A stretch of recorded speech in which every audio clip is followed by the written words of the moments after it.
कामदेव कृष्ण को परास्त करना चाहते हैं, उनके हृदय में काम शक्ति जागृत करना चाहते हैं, लेकिन जगत के पिता सर्वेश्वर श्री कृष्ण के हृदय में भला कामदेव कैसे काम जागृत कर सकता है। वो तो स्वयं ही भगवान श्री कृष्ण का दर्शन करने के बाद, गोविंद का दर्शन कर लेने के बाद खुद ही मोहित हो उठा और कहने लगा, तुम्हारे ऊपर एक कामदेव तो क्या करोड़ों कामदेव न्यौछावर कर दिए जाएं तो भी आपके समकक्ष, आपके चरणों की धूल के बराबर भी वो पहुंच नहीं सकता। आपके आगे कामदेव परास्त हो गया। ऐसे कह के नतमस्तक हो गया काम सर्वेश्वर से कृष्ण के आगे। अरे जोर से बजाओ, तुम पे नहीं जीता तो भगवान को जीता है। हम पे तुम पे नहीं जीतता, भगवान तो जीत ही सकते हैं। जोर से बोलना पड़ेगा, राधे राधे। मेरे प्यारे भाई बहन, भगवान श्री कृष्ण ने जब काम को जीता, गोपियों के साथ रास किया। अब गोपियां कहती हैं कृष्ण हमें प्यास लग रही है, कोई कहती है हमें गर्मी लग रही है, कोई कहती मेरे चरण दुख गए, नृत्य करते करते मैं थक गई। जब कृष्ण से किसी ने कहा कि मैं थक गई तो कन्हैया उनके चरण दबाने लगे। किसी ने कहा मुझे गर्मी लग रही है तो भगवान अपने पीतांबर से उसकी हवा करने लगे। पानी पीना है तो खुद जमुना जी में जाकर उसके लिए जल लेकर आते हैं, पिलाते हैं। अब जगत को चलाने वाला वो ब्रह्म अगर एक जीव की इतनी सेवा कर दे तो अभिमान हो जाता है कि वो पर ब्रह्म मेरे वशीभूत हो गया। मेरे भाई बहन, कई बार कह चुका हूं, पुनः कह रहा हूं, अभिमान कभी मत करना, कभी मत करना।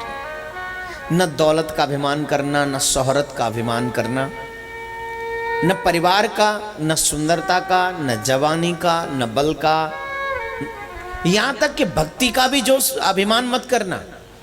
कई लोग होते हैं साहब बड़े चाव से कहते हैं मैं हर महीने जाता हूं। भाई तेरे मन में काम, क्रोध, तृष्णा, भक्ति करना बुरी बात नहीं है, लेकिन भक्ति का प्रदर्शन करना ये अभिमान है। और अगर अभिमान हो गया तो भगवान तुझे छोड़ देगा, तू किसी मतलब का नहीं। कई लोगों को इसी बात का अभिमान है कि मैं गोवर्धन की परिक्रमा हर महीने देता हूँ। किसी बात को इसी बात का अभिमान है मैं वृंदावन बिहार जी हर एक महीने जाता हूँ। किसी बात का इसी बात का अभिमान है किसी को कि मैं पुरी में डेली जाकर भगवान को भोग लगाता हूँ। भगवान कहते अभिमान और भगवान दो एक साथ नहीं रहेंगे, या तो अभिमान को रख ले या भगवान को रख ले। बोलिए हमको कौन चाहिए, जोर से बोलिए, अभिमान तो नहीं। अब आप फिर से सुन लीजिए, जिन्होंने गोपियों को सिर्फ अभिमान के लिए छोड़ दिया हो, हम और आप क्या मायने रखते हैं। आज है कल नहीं, न तो भक्ति हमारी है, न शक्ति हमारी है, न विश्वास हमारा है, कुछ भी तो हमारा नहीं जिससे हम भगवान को जीत सके या भगवान को प्राप्त कर सके। गोपियों को छोड़कर कृष्ण अंतर्ध्यान हुए और अंतर्ध्यान होने के पीछे एक ही वजह थी, गोपियों के हृदय में अभिमान का आ जाना। और कृष्ण ने गोपियों का परित्याग कर दिया। कभी भी कभी भी कभी भी कभी भी अभिमान मत करना। अगर अभिमान किया तो हम भी गोपियों की तरह कृष्ण से बहुत दूर हो जाएंगे। गोपियों ने कृष्ण के विरह में रोना, रुदन करना प्रारंभ किया, कृष्ण की तलाश प्रारंभ की।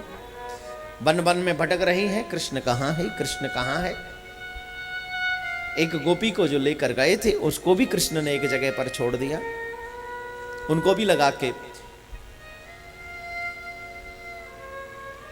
कृष्ण सब गोपियों को छोड़ाए और मुझे अकेले को लेकर आए, इसका मतलब मुझ में कुछ विशेषता होगी। लेकिन एक संत का भाव बहुत बहुत अच्छा है।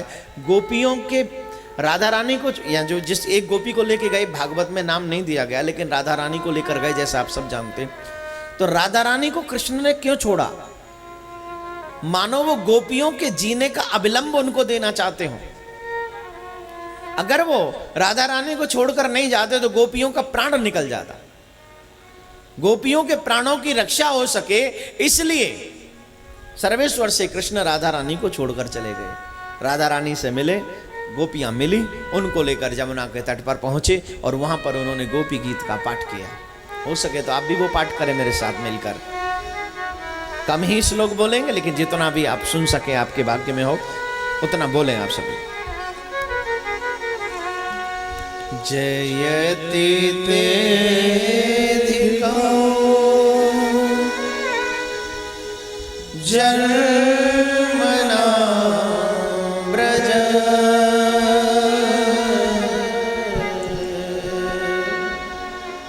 श्रयते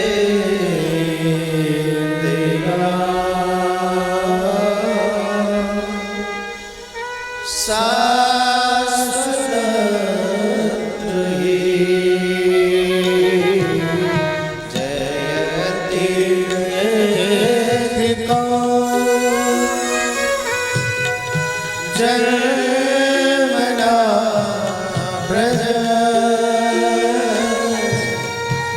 श्रयते विरा शाश्वत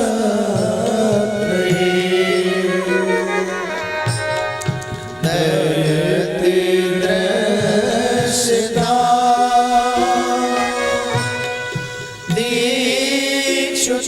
दीक्षुतावका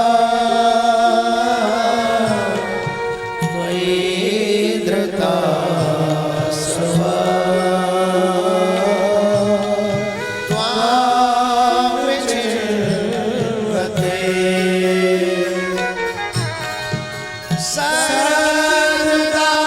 सर्वदासरे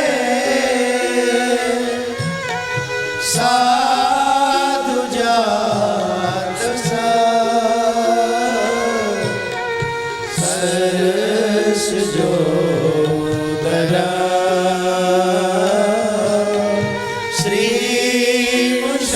श्रीमुषादृशा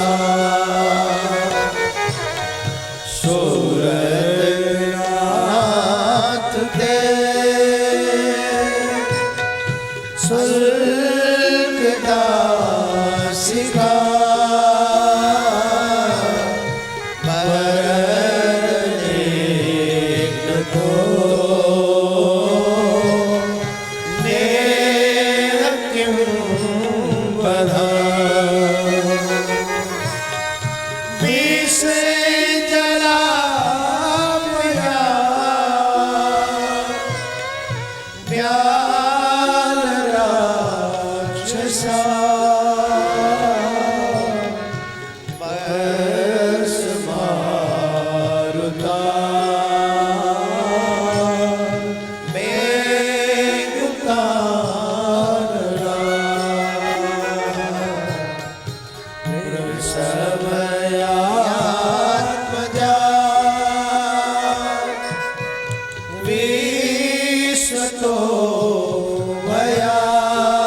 प्रश्न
निज जना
गति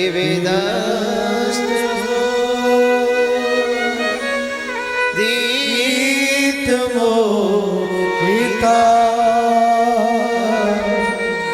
गीतायो सिका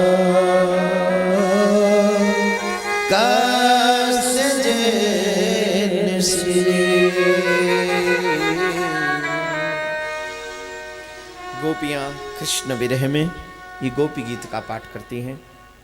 गोपी गीत का मतलब है गोपियों का विरह, जो गोपियों ने अपने गीत के द्वारा प्रकट किया है कृष्ण के समक्ष। और कहते हैं ब्रज के भक्त संत जो लोग इस गोपी गीत का पाठ नियम पूर्वक करते हैं, कई संत तो यहां तक कहते हैं कि राधा कुंड में अगर लोग खड़े होकर 41 दिन इस गोपी गीत का पाठ कर लें तो उन्हें युगल सरकार का दर्शन होता है, उन्हें राधा कृष्ण की प्राप्ति होती है। ये इसका महत्व है। मात्र 41 दिन भगवान की प्राप्ति होती है, सबको होती है, लेकिन होती उन्हीं को है जो करना चाहते हैं। भगवान आपकी तरह व्यस्त रहते हैं, जैसे आप व्यस्त रहते हैं वैसे परमात्मा भी व्यस्त रहता है। आप व्यस्त रहते हैं अपने परिवार में, मेरा कन्हैया व्यस्त रहता है अपने परिवार में, हम सब उसी का परिवार हैं, तो वो अपने परिवार का ख्याल रखता है। वो भी सोचते हैं कि उनके परिवार में कोई भूखा न रह जाए, किसी को कष्ट ना हो। वो भी अपने परिवार का ख्याल करते हैं, हमेशा ख्याल करते हैं।